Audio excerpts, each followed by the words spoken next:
नमस्कार माझ्या छोट्याशा मिनी ब्लॉगमध्ये. तर आज रुद्रांश खूप म्हणत होता की शाळेवरून आल्यापासून की चल मम्मा मला आपण गार्डनला जाऊ. मग रुद्रांशचे पप्पा आज आले होते कामावरून घरी लवकर, त्यामुळे मग आम्ही गार्डनला गेलो होतो. तर त्याला एवढी मस्त मजा वाटली ना, खूप छान वाटलं त्याला. आणि श्रेमय पण होती आणि माझ्या दिदीची मुलगी पण होती, तिला पण घेऊन गेलो. इतकी मजा केली मुलांनी, खरंच खूप छान वाटलं.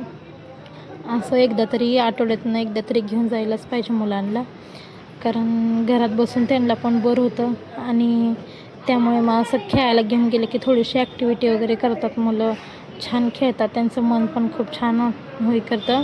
आणि रुद्रांशला पण खूप मजा आली, श्रीमईला पण खूप मजा आली. श्रीमई जरा घाबरत होती पण खेळली तिनं पण. दिदीची मुलगी पण खूप एन्जॉय केली, सगळे मुलं. मग आम्ही थोडं खेळल्यानंतर नंतर आम्ही घरी वगैरे आलो आणि लगेच आल्यानंतर लेकरं झोप